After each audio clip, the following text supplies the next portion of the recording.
ये पाकिस्तान की ये वाली टीम चैंपियंस ट्रॉफी के लिए अगर जाती है तो जो भी लोग आपको एक दिन के लिए काम करने का मौका मिले, आपको एक साल के लिए मिले, काम आपने वो करना है जो ठीक है।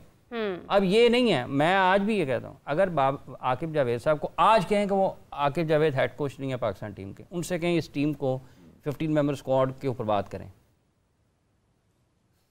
उनसे कहें कि वो आकिब जावेद पाकिस्तान टीम के हेड कोच नहीं है, सवाल करें वो क्या जवाब देंगे? अपना परखचे उड़ा देंगे, इस सिलेक्शन के परखचे उड़ा देंगे। बिल्कुल ऐसे जिस आकिब जावेद को हम सुनते आए हैं ना, जिनको हम देखते भी हैं, ठीक है, ये वो आकिब जावेद नहीं है जो इस पाकिस्तान टीम के बारे में बात कर रहे हो। या तो आप उस पोजीशन पे ना आए, उनको ये जिम्मेदारी लेनी नहीं चाहिए थी। ये जब उनको बनाया गया था, ये उस वक्त भी कहा था, ये आज की तारीख में, आज पता नहीं क्या तारीख है, 15 फरवरी, आज की तारीख में भी 2025 में और 2045 15 फरवरी को भी ये होगा कि इनको पाकिस्तान टीम का हेड कोच, पाकिस्तान के लिए अगर वो कुछ कर सकते हैं, उनका कोर फोर्ट है डेवलपमेंट, उनका कोर फोर्ट है डेवलपमेंट, ठीक है, और वो वहाँ पे वो करेंगे जो शायद कोई भी ना कर सके पाकिस्तान में अपने उस वक्त, जितना जल्दी हो सके। मुझे तो लगता है वैसे चैंपियंस ट्रॉफी के रिजल्ट्स बड़े अहम होंगे, क्योंकि जिस तरह 2024 पे हमें उम्मीद थी कि कुछ तब्दीलियां ऐसी होंगी जो रिजल्ट्स पैदा करेंगी, वो सब भी पता नहीं क्या हो गया उसमें। मेरा एक मानना है, लेकिन हो सकता है चैंपियंस ट्रॉफी के बाद भी काफ़ी सारे लोगों को समझ आ जाए कि वो जिस मुकाम पर बैठे हैं, क्या उनको बैठना चाहिए, क्या वो मुकाम उनको वो इज्जत दे रहा है जो वो डिजर्व करते हैं। देखिए, ये कोई नहीं सोचेगा मेरा भी, आपको जो है ना, आपका एक जो इदारा है उसको सोचना होगा फर्स्ट ऑफ ऑल। नहीं राणा साहब, क्यों नहीं, बंदे ने खुद सोचना चाहिए। नहीं सोचते ना सर, कहाँ सोचते हैं आप? आइडल वर्ल्ड में थोड़ी देखें बात राणा साहब, बात ये है क्या, मतलब मैंने कोई कवे यार तू ऐसा मीनारे पाकिस्तान चढ़ के छाल मार दे, मैं मार दिया। वो छाल तो नहीं मार रहे, वो they're on the jobs, they're on the jobs. साहब अगर कोई मैनू कहे भाई जाने 50 करोड़ रुपया ਤੁਹਾਡੇ ਕੋਲ मीनारे पाकिस्तान तो पढ़ के छाल मार दो, तो मैं मार देंगा। ਤੁਸੀਂ किसी और को कन्विंस करोगे भाई तू मेरे जगह छलांग मार। तो बात ये है कि अगर आपको एक काम दिया जा रहा है जो आपके करने का नहीं है, एग्जैक्टली सर, आपकी 90 कोई भी, मतलब आकिब जावेद नहीं है, फर्ज कर लें कोई भी एक बंदा है जो गुज़िश्ता 37-38 साल से प्रोफेशनल लाइफ में है, उसका प्रोफेशनल करियर है, उसके पास बड़ी गाड़ी है, बड़ा बंगला है, पाकिस्तान में चंद लोगों के पास होंगी, ऐसे है। उसको क्या ज़रूरत है फिर ये कहने की? उसकी बुनियादी जिम्मेदारी के वो कहे सर नहीं, ये मेरे करने का काम नहीं है, फलां बंदे का, मैंने यही करना है, मैं नहीं करूँगा। आइडियल बात कर रहे हैं। आई देखें सर, नहीं है आइडियल बात, ये वो बात है जो हर उस जिम्मेदार बंदे को करनी चाहिए। युवराज सिंह की अकेडमी में क्यों अभिषेक शर्मा की बात होती है, क्यों तिलक वर्मा की बात होती है? क्या उसने कहा जी मैंने जब तक पाकिस्तान टीम का कोच ना बना तो मैं कुछ नहीं करना? ये अभी कल परसों जलालुद्दीन साहब ये कह रहे थे कि आपको पे बैक करना है, तो भाईजान आपने किस उम्र में करना है? आपकी 40 साल का प्रोफेशनल करियर है, आपका 35 साल का, आपका 20 साल का, आपका 50 साल का, तो आपने कब पे बैक करना है? अब जैसे आपको ये जैसे पाकिस्तान में क्रिकेट रन होती है ना, और पाकिस्तान में जैसे क्रिकेट चलती है, अब सब लोग पाकिस्तान में ना, सब लोग अक्सरियती लोग, मोहसिन नकवी साहब, मोहसिन नकवी साहब, मोहसिन नकवी साहब, मोहसिन ने ये कर दिया, मोहसिन ने वो कर दिया, नकवी साहब की क्या बात है, नकवी साहब, आपको पता ही क्या हो रहा है? बॉम्बार्डमेंट इफेक्ट हो रहा है और कुछ नहीं, हर ये हो रहा है। अगर और आपको पता ये कितनी बड़ी एक, अल्लाह करे कि पाकिस्तान की टीम चैंपियंस ट्रॉफी जीते, अगर ये नहीं जीतती तो यही चेयरमैन ने तो करता सी जो करता कह सकता सी, उसने बेस्ट कोचेस दे दिए, उसने ये कर दिया, उसने वही बात आ जाती है कि जब टीम जीती नहीं है, मतलब ये जो खबरें हैं, जब आपकी टीम नहीं जीत रही है, जो करने का काम है वो आप नहीं कर रहे हैं, वो स्टेडियम बन गया, सब बन गए, ठीक है, अच्छी बात है, कौन कह रहा है कि अच्छी बात नहीं है, लेकिन ये सारा एक बिल्डअप होता है कि अगर रिजल्ट आपके मुताबिक नहीं आते तो फिर बहुत सारे लोग ऐसे होंगे जो चेयरमैन साहब ये कर सकते तो उन्होंने कर दिया, उन्होंने कहा स्टेडियम, उन्होंने कहा था मैं बना के दिखाऊंगा, उन्होंने बना दिया, इंडिया के नहीं आता ना आए, हमने चैंपियंस ट्रॉफी करवानी थी, करवा दी, ये वो सब चीज़ें थी जो होनी थी। बिल्कुल सही बात है। देखिए जिस तरह अभी हाफिज साहब हवाला दे रहे हैं मोहसिन नकवी साहब का स्टेडियम बनाने का, जो अभी कारकर्दगी जा रही है, उसको देखकर क्या कोई कॉन्फिडेंस फील होता है कि ये स्टेडियम जिनको इतना पैसा लगाकर हमने बनाया कि यहाँ पर खिलाड़ी खेलते हुए नजर आएंगे, लोग यहाँ पर खुशी से मैच देखेंगे, यहाँ पे शोर होगा, यहाँ पर नारे लगेंगे, क्या वो सिचुएशन आपको महसूस हो रही है आने वाले वक्त? जो ऑडियंस है ना, ये बड़ी डिफरेंट ऑडियंस है। We are quite egalitarian in terms of cricket, हमारा बड़ा है ना, हमारा एक शौक है, बलबला भी उसमें, लेकिन हमारी पब्लिक एक और भी बात है, कोई और टीम भी आएगी ना जो तगड़ी टीमें खेल रही होंगी, उसको भी सेलिब्रेट करना शुरू कर देंगे, because we are as cricketing nation short in celebrations. मैं आपको सही बात बता रहा हूँ। दूसरी बात ये कि पाकिस्तान के अंदर आप जब स्टेडियम की बात करते हैं, एक इंफ्रास्ट्रक्चर को और प्लेयर डेवलपमेंट को और प्लेयर कैपेबिलिटी को आप जरा कंपार्टमेंटलाइज कर दें, इसलिए इनके डिपार्टमेंट भी सेपरेट है। जो हाफिज साहब ने बात की थी ना कि हर बात में चेयरमैन साहब कह रहे हैं, ये उनको डिफेंड नहीं कर रहे, ये उनको आने वाले वक्तों में ब्लेम भी करेंगे। नहीं, राणा साहब ब्लेम करेंगे जब वो चेयरमैन नहीं होंगे। मैं आपको ये बात बता रहा हूँ, ये टाइम ही नहीं है। वही ना 15 फरवरी है ना, may he have a good term and he does deliver a lot. कोई भी चेयरमैन फेल होने के लिए नहीं आता, ये बात हम मानते हैं, लेकिन ये वो वाला ग्रुप है जो हर बार गुलदस्ते लेके भी खड़े होते हैं पास, and eventually once he leaves office they agree, सारा ब्लेम उन पर दे देते हैं, क्योंकि ये अपना काम कर नहीं रहे होते हैं। अब इन बातों को हटा देते हैं। प्लेयर्स पे आए थे पाकिस्तान टीम के प्लेयर्स का बिल्कुल मैं मानता हूँ कि this should not be change. आपको कैप्टनसी मटेरियल के लिए जो है ना, आपको क्विक फिक्स नहीं है, आपको अपना फ्यूचर कैप्टन जो है ना वो डिफाइन और डिसाइड करना बहुत ज़रूरी है। आप ये डिसाइड नहीं करेगा कौन? It's the board again, it's the chairman again. Who won in the board? Who is in the board? There are a lot of people in the board, sir.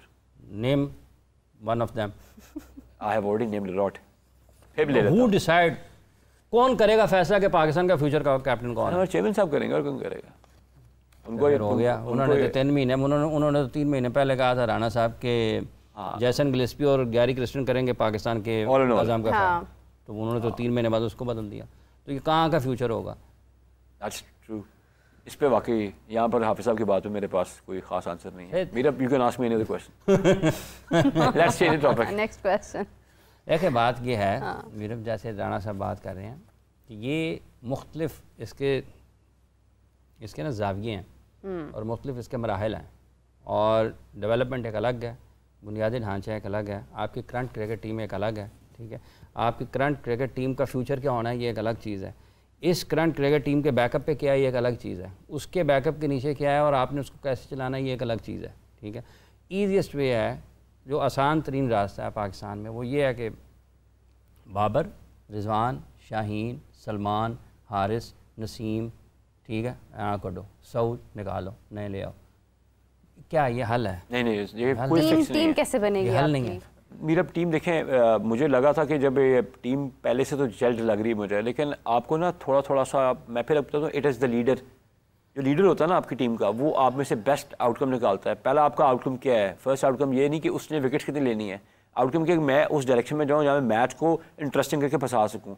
तो अगर आपने 240, 250, इवन 300 भी किया है ना, आज के डे एंड एज में पाकिस्तान के अलावा कोई भी टीम 300 चेज़ कर रही होगी ना, अगर उसे चेज़ करना होगा वो 44, 45, 46 ओवर में चेज़ कर जाएगी।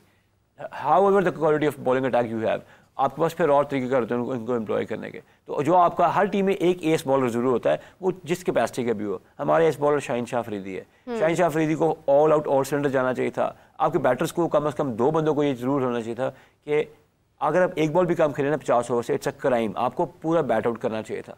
यहाँ पर डॉट बॉल्स हमारी बढ़ गई थी, मोमेंटम हमने ऑब्वियसली 3 विकेट लूज कर चुके थे। रिजवान 46, सलमान अगेन 45।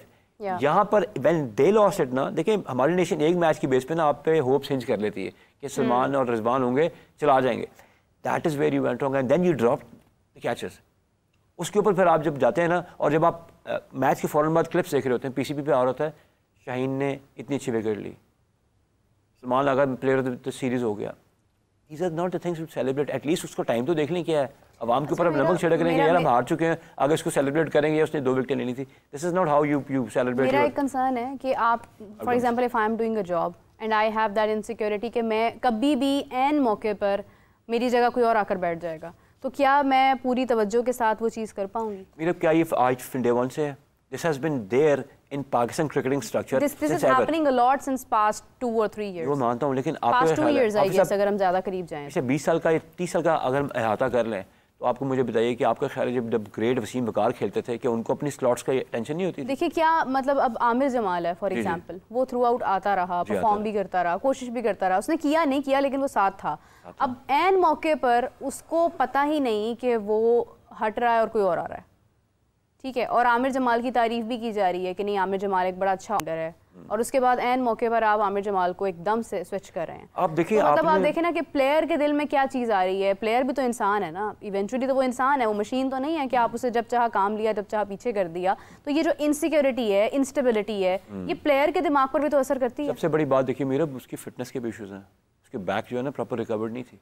अगर आप आमिर जमाल का साल पहले का आप देखें फुटेज, जब देखें उसकी पेस में स्टार्क फर्क आया हुआ है, और जब वो 128 पे भी बॉल कर रहा है ना, 50 ये जो भी सीरीज में क्यों कह रहे जिससे आपने उसको रिप्लेस किया था वो आपने गलत रिप्लेस किया, that was a wrong selection. आप 7 साल एक बंदे को कोल्ड स्टोरेज में डालते हैं फिर उठा के ले आते हैं, इस्लामिक T20 वर्ल्ड कप में किया था। ये पॉलिसीज़ हाफिज़ साहब वाली बात की, अगर आप बंदे निकालते रहेंगे चिप एंड चॉप करते रहेंगे काम नहीं चलेगा। You have these player who have proven, उनका एक न्यूक्लियस, इस टीम का न्यूक्लियस के बारे में लोग कहते हैं हटा दो, इसका एक ही है हाफिज़ साहब, 2 से 3 साल का इसमें प्रोसेस लगना है। अंडर 16 अंडर 19 दो टीमें बनाएं, 2 टीमें, उनका जो मैनेजर कोच होगा ना वो शायद अथॉरिटेरियन बंदा रखते हैं, उनको रोड मैप दें, भाई तुमने 3 साल कुछ नहीं खेलना, तुमने मार्शल खेलना, वो आवली बात नहीं, पैसे ज़्यादा दे दो, ऑटोमेटिक साइड, अब वहाँ टीम को बिल्ड करो, उसके लिए PDP पे आके भाई जैसा बेहतर बंदा लगा दो, that is the only place. Reason से उठाएंगे फिर कोई ना कोई करप्शन हो जाएगी, आप बंदे उठाएं और आप टीम को 3 साल का मैप देके आगे ले जाएं।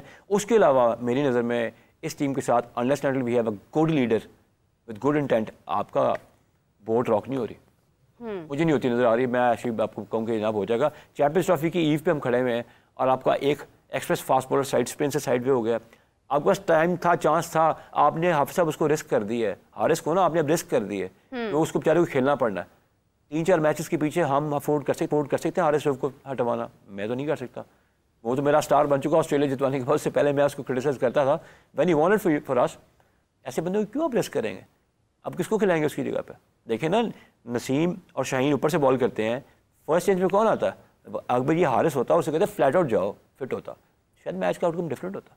We would have been saying Pakistan ने चलो 1-1 हो गया और 19 फरवरी का वेट कर रहे हैं, अभी तो मुझे तो उससे डर लग रहा है 19 फरवरी से, ऐसे में को डर लग रहा है, सर मुझे लग रहा है, बिकॉज उसके बाद आपको इंडिया से मैच है, you have to have a victory under your belt before you meet India, because उसके बाद आपने फिर बांग्लादेश से मिलना है। अच्छा, इसके ऊपर बहुत सारे लोग ये कहते हैं, आपको याद है हम इंडिया से बहुत बुरा हारे थे और फिर हमने उनको हराया था, कब जी, ये 2017 की चैंपियंस की बात है, बिल्कुल वो टाइम चला गया था, आमिर था, हफीज़ था, शुएब था, Fakhar Zaman, Sarfaraz Ahmed as the captain था, आपकी टीम बहुत अप पे थी, हसन अली था, मिकी आर्थर का बड़ा रोल था उसमें देखा जाए तो। मैं फिर कैप्टन जिस तरीके से लड़ता था ना, रिजवान को हमने बड़ा अंडरमाइन किया, इसमें भी उसने बड़ा बूस्ट किया था मुराद, दिल पाकिस्तान, वो तो बहुत ही कर दिया था ना, एक्स्ट्राऑर्डिनरी कर दिया था।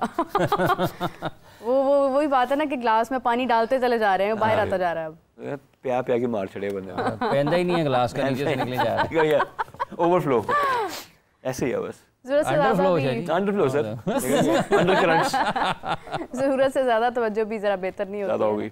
देखिए फर्क होता है ना लोगों का, टीम की अंडरस्टैंडिंग का फर्क होता है। अभी कहा जाता है कि आप फॉरेन कोचेस लेकर आते हैं तो उनका लैंग्वेज बैरियर होता है, इस वजह से हम मैचेस हार जाते हैं, तो मतलब फिर 17 में तो हम जीते हैं, लोकल आते हैं लड़ पड़ते हैं, वो ये कहते हैं फिर क्या करें। मेरा ख्याल है अगर आप मजमूई तौर पर देखते हैं जितनी अब क्रिकेट हो रही है, ये भी एक बहस बराए बहस है कि लैंग्वेज बैरियर है। ये अगर कोई गैर मुल्की कोच आता भी है ना, इतनी जुबान सबको आती है, उसने क्रिकेट की बात क्रिकेट की जुबान से, हाँ, वो ऐसा नहीं है कि अगर कोई खिलाड़ी वैसे ये किसी कौन सा आपसे नज़म सुन रहा है किसी, हाँ, इंग्लिश की, वो जो भी चीज़ें अगर उसने क्रिकेट के ज़ुबान में बात करनी है ना, अगर कोई खिलाड़ी भी कि उसकी इतनी सलाहियत नहीं है उस ज़ुबान के बारे में, उसकी कोई ये नहीं है कि उसको कोई बुरा भला कह रहा है, अगर वो नहीं भी है तो कोई इसकी बुराई नहीं है, क्योंकि दुनिया के बहुत टॉप एथलीट्स जो हैं वो इंग्लिश नहीं बोलते हैं, उनकी अपनी ज़ुबान है, वो उसी में बात करते हैं। तो ये जो अगर कोई गैर मुल्की कोच भी है ना, तो वो जितनी बात उसको उसकी बैटिंग के बारे में या बॉलिंग के बारे में बता रहा होगा वो उसको समझ आ जाएगी। वो ऐसा नहीं है कि ना, और फ़र्ज़ कर लें नहीं भी आती तो साथ खड़ा कोई सीनियर भी होता है, वो बताता है कि यार ये कह रहा है, ये कह रहा है, इवन आपका मैनेजर भी तो साथ होता है ना, इसलिए इतना बड़ा इशू है नहीं। कोच ने बैट पकड़ना तो उनको सिखाना नहीं है, उसने अपने पर्सपेक्टिव भी देना है, तो that is not a big issue, कर सकते हैं, मतलब बाद औक़ात हो भी सकता है, लेकिन ज़्यादातर केसेस में ऐसा नहीं है कि वो बिल्कुल ही मतलब है कि वो उसको कोई और चीज़ उसने समझानी शुरू कर दी है। इन सबको अच्छी खासी वोकेबलरी है क्रिकेट की इनके पास, ये इंटेंट का लफ्ज़ यूज़ करते हैं, मॉडर्न डे क्रिकेट का वर्ड यूज़ करते हैं, मैं खुद सरप्राइज हुई तो क्या सारे तो इनको वोकेबलरी आती है, बल्कि हमारे बोर्ड में जिस तरह की इंग्लिश आती है वो तो पूरी दुनिया में नहीं। आप देखें ना कैसे कैसे लफ्ज़ आते हैं, फ्यूजन फार्मूला, एक और आया था वैसा बड़ा मुश्किल सा लफ्ज़ एक ज़हन से निकल गया, एआई जिंदाबाद, you know, I mean if you fusion formula, और इसके साथ एक और भी वर्ड था, वर्ड्स वो आपको ऐसे वर्ड्स देते हैं। हाँ, तो वो मतलब देखे ना आपकी अपनी इंग्लिश इतनी अच्छी है, मतलब I am glad that our board has hired people with a good vocabulary, a good English, तो उसके बाद तो ये ख्याल ही नहीं पैदा होता कि आपको ज़रूरत है ये चौके चौके मारें, ये बोल्ड करें, ये कैच पकड़ें, इनकी जगह ये पुर्तगाली बोल रहे हैं, कुछ बोल रहे हैं, they look good doing that.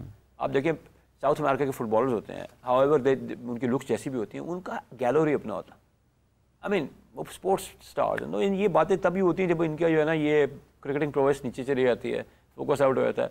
Otherwise यही वो टीम होती है जो कि 350 भी चेज कर लेती है एक पल में। तोला वो बड़ी बताऊँ वर्ड यूज़ करते हैं, Pakistan did Pakistan against South Africa and Pakistan did Pakistan again against New Zealand. अच्छा, मेरा एक सवाल है लास्ट में, we are about to end the show, तो बिफोर दैट बाबर आजम के 6000 रन पूरे हुए हैं ओडीआई के, अभी 10 रन उसमें आई गेस बाकी हैं, वो हो जाएंगे वो भी इंशाल्लाह 19 को। तो बड़ी इस बात को सेलिब्रेट किया जा रहा है कि बाबर आजम ने रन चेज किए हैं। किसका स्कोर ब्रेक किया उन्होंने? हाशिम अमला ने शायद 123 इनिंग्स में इतना स्कोर किया था, और विराट कोहली ने शायद 130 प्लस इनिंग्स के अंदर जो है वो इतना स्कोर किया था। लेकिन मेरा लाइक बाबर ने भी 123 इनिंग्स के अंदर जो है वो is about to make that record, he is close to that. लेकिन मेरा क्वेश्चन ये है कि बाबर आजम ने इनमें, हाफिज साहब आपको शायद ज़्यादा अंदाज़ा हो, आपको भी होगा कि इन 6000 रन्स में हाशिम अमला के कितने मैच विनिंग रन्स थे, विराट कोहली के कितने मैच विनिंग रन्स थे, और बाबर आजम के कितने मैच विनिंग रन्स? एक्चुअली मेरा भी ये पर्सपेक्टिव में बताऊँ, I leave this to the imagination of the audience, लेकिन वो खुद से पूछ लें कि बाबर के 6000 रन में कितने मैचेस में से पाकिस्तान की नैया पार करवाई है, विराट ने कितनी कराई होगी और हाशिम अमला ने कितनी कराई होगी। I leave it to the audience, but 6000 run is a milestone, achievement है, इसमें कोई दो राय नहीं है। लेकिन हम आइडली चाहते हैं कि अगर बाबर ने हमें फ़र्ज़ करें 6000 रन में से 10 मैच जितवाए ना, तो he should have von us 30 matches. एक क्वेश्चन ऑफ मैचेस जितवाता, प्लेयर हमेशा अब अपने रन से नहीं अपने इम्पैक्ट से जाने जाते हैं। इवन रिचर्ड्स ने पता नहीं कितने स्कोर किए थे दुनिया सारी आज तक। देखिए इंजमामुल हक को क्यों लोग ज़्यादा जिक्र करते हैं कि उन्होंने मैच विनिंग परफॉर्मेंसेस भी दी हैं। मैंने एक 10 सेंचुरी में से 7 विनिंग कॉज की थी। मैंने पूछा इंजमामुल हक साहब से, मैंने कहा कि आपको किस वजह से लोग जाने, आप क्या चाहते हैं? तो वो कहते हैं मुझे लोग इस वजह से ना जाने कि मैंने रन ज़्यादा बनाए हैं, इस वजह से जाने कि मैंने मैच विनिंग रन ज़्यादा बनाए।